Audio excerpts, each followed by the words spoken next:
बिस्मिल्लाहिर्रहमानिर्रहीम। अच्छा, आपके क्विज़ का क्वेश्चन नंबर 2 वॉल्यूम डिस्काउंट के ऊपर सर सवाल था।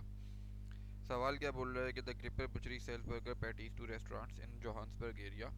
The company has a large client base and has not experienced any problem meeting its obligation towards client. The company provides its major client with a rebate system whereby the prices per unit declined as the volume order increases. जैसे जैसे आपके number of unit बढ़ते जाएंगे आप prices को कम करते जाएंगे।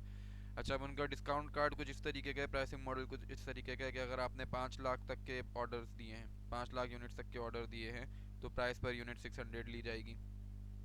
अगर 5 लाख की जगह आपने 5 लाख से ज़्यादा यानी 5 लाख से ज़्यादा और 10 लाख से कम के ऑर्डर्स दिए हैं आपने, तो आपकी प्राइस 5.75 अज्यूम की जाएगी।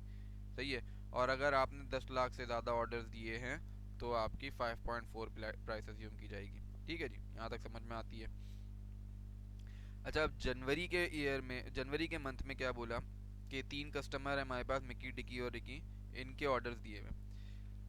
वॉल्यूम ऑर्डर अगर मैं देखूं, मिकी ने किए टोटल 184,000, डिकी ने 99,000 और रिकी ने किए 34,500। सर यहाँ पे देख के तो मुझे अंदाज़ा है कि इन तीनों में से कोई भी एलिजिबल नहीं है फॉर द डिस्काउंट। सही।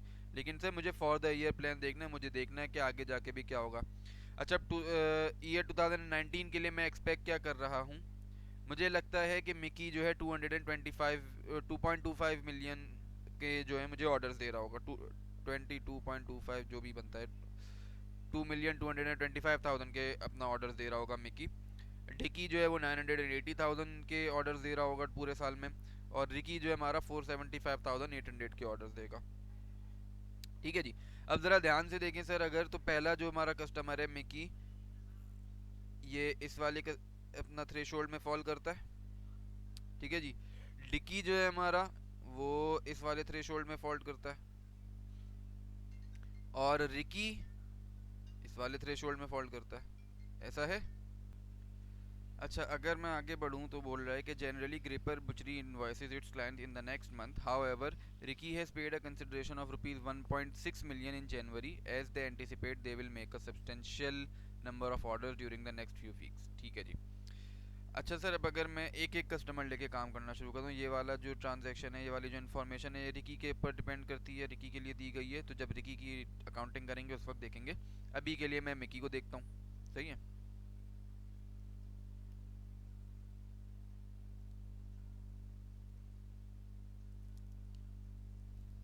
कस्टमर है हमारा मिकी।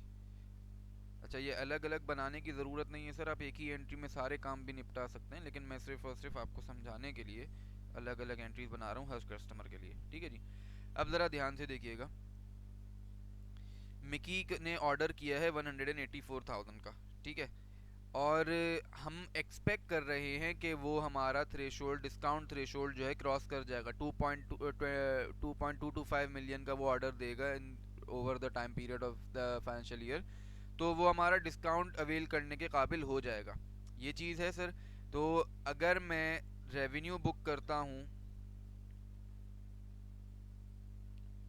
184,000 जो उसने ऑर्डर किए हैं बाय 6 से, तो सर इसमें मसला क्या आ जाएगा, मैं इसमें अपना एक एक्सपेक्टेड रिटर्न इनकॉर्पोरेट करना भूल जाऊंगा। मतलब सर अगर वो मेरे थ्रेशोल्ड को क्रॉस कर जाता है, यानी वो 5 लाख से ऊपर चले जाता है लेट से, तो सर मुझे फिर उसको पैसे वापस करने पड़ेंगे, मुझे पैसा उसको रिफंड देना पड़ेगा। तो क्या एक वो अमाउंट जो मुझे प्रोबेबल है फ्यूचर में आउटफ्लो हो जाएगी, फ्यूचर में मुझे वापस करनी होगी, तो क्या उसको रिसीव करना, उसको आज एज अ रेवेन्यू बुक करना सही है? नहीं सर। तो देयर फोर रेवेन्यू में कितने हिसाब से बुक कर रहा हूँ? 5.4 के हिसाब से। तो 184,000 इंटू 5.4 मेरे पास फिगर बनती है 993,600 रुपीज़ की। अच्छा सर, उसने कैश जो मुझे दिया होगा, कैश या उसका जो अकाउंट रिसीवेबल जो अभी मेरे पास मौजूद है, वो कितने क्या होगा? 184,000 इंटू 6 का। सही है। क्यों? क्योंकि सर रिसीव तो मुझे करना है ना, अकाउंट रिसीवेबल तो उसी एसेट से बुक करूंगा जितना आना है मुझे, अपना रिसीव होना है मुझे। हो सकता है इसमें से कुछ मुझे वापस करना पड़ जाए, लेकिन आना तो मेरे पास इतना है, ऑब्लिगेशन तो मेरी रिसीव करने की इतनी ही है, राइट मेरा इतना ही है। तो 184,000 इंटू 6 रुपीज़ मेरे पास फिगर बनती है 1.104 मिलियन की। ठीक है जी। सर जो डिफरेंसिंग अमाउंट है that will be booked as a refund liability. ये वो अमाउंट है जो मैं एक्सपेक्ट कर रहा हूँ कि मुझे वापस करनी पड़ेगी। कि इस 184,000 की प्राइस अगर 5.4 हो जाएगी तो जो रिमेनिंग 0.6 है वो मुझे वापस देने पड़ेंगे।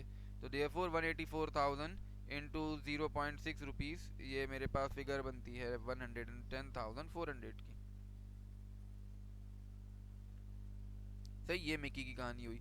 अच्छा, जब मैं दूसरे वाले कस्टमर के पास आता हूँ, दूसरा कस्टमर कौन था हमारा? डिकी।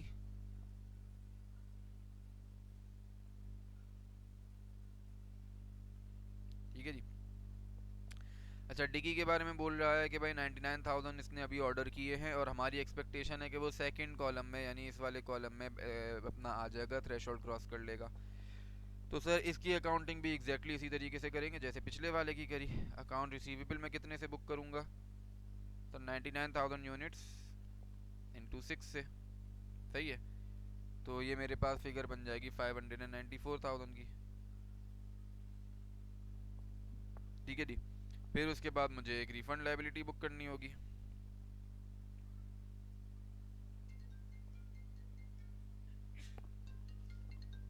सही। अच्छा, रिफंड लाइबिलिटी कितने से बुक करूँगा सर? तो अमाउंट मेरी निकलेगी 99,000 इंटू 0.25। सर ये तो 0.25 कहाँ से आया? 6 मिलियन का टोटल प्राइस और 5.75 का एक्सपेक्टेड डिस्काउंट, तो 0.25 डिफरेंशियल अमाउंट आती है। ये मेरे पास फिगर बनती है 24,750 की। अच्छा, रेवेन्यू में कितना बुक करूँगा सर? 99,000 गुड्स हैं, अपना यूनिट्स हैं, मल्टीप्लाइड बाय 5.75 एक्सपेक्टेड प्राइस, तो मेरे पास फिगर आ जाती है 569,250 रुपीज़ की। अच्छा, फिर उसके बाद बारी किसकी आती है सर? कौन सा कलर ले? ब्लू ले लेते हैं। फिर हमारे पास आता है रिकी।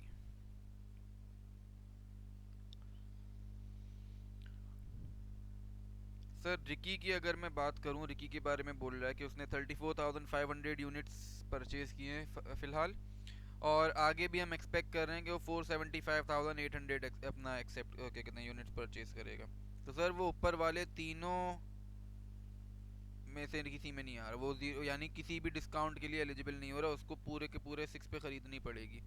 अच्छा सर, लेकिन जब मैंने नीचे पढ़ा ना तो नीचे बोल रहा है कि Ricky has paid a consideration of rupees 1.6 million.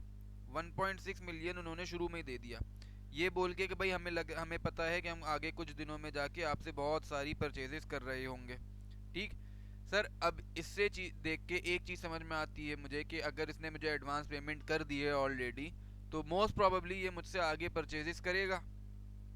तो ये क्या ये पॉसिबल नहीं है कि अगर ये परचेजेस के लिए इसने इतनी एडवांस पेमेंट मुझे दे दी है तो ये मेरे थ्रेशोल्ड को क्रॉस कर जाए?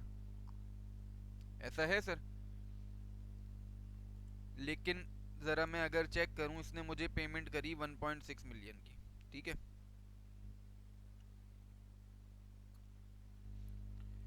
इसके जो एक्सपेक्टेड यूनिट्स हैं सर पूरे साल के, वो 475,800 है कि पूरे साल में ये मुझसे इतने यूनिट्स खरीद रहा होगा।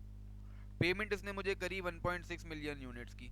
अगर मैं इसको अपने प्राइस पर यूनिट से डिवाइड करता हूँ तो मेरे पास फिगर आती है 266,667। सर इस 1.6 मिलियन से ये टोटल कितना खरीद पाएगा? 346,226,667 यूनिट्स खरीद पाएगा। तो सर क्या इस इंफॉर्मेशन से भी कहीं एविडेंट होता है कि ये थ्रेशोल्ड क्रॉस कर जाएगा, ये डिस्काउंट में के लिए अवेल कर जाएगा? नहीं सर, ये 5 मिलियन थ्रेशोल्ड को क्रॉस करता हुआ कहीं नज़र नहीं आ रहा। ठीक है जी।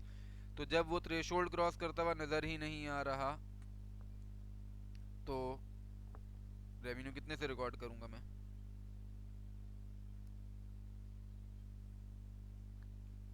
रेवेन्यू मेरा डेबिट क्रेडिट हो जाएगा 34,500 यूनिट्स इंटू 6 रुपीज़। ठीक हो गया जी। ये मेरे पास फिगर बनती है 207,000 की। अच्छा सर, इसने मुझे कैश तो पकड़ा दिया है पूरा का पूरा 1.6 मिलियन का। तो सर जो डिफरेंसिंग अमाउंट है वो रिफंड लाइबिलिटी बन जाएगी। ये मेरे पास फिगर आती है 1393 ठीक है जी। अच्छा सर, इसमें कोई अपना कॉस्ट ऑफ सेल्स की वैल्यू दी नहीं थी, तो उसकी एंट्री हमने पास नहीं करी। अगर कुछ इन्फॉर्मेशन होती तो हम कॉस्ट ऑफ सेल के लिए भी एंट्री पास करते। ठीक है जी। बिल्कुल बेसिक सा सवाल था एक वॉल्यूम डिबेट का सर। उम्मीद है सर आपको समझ में आया होगा। अगले सवाल की तरफ बढ़ते हैं।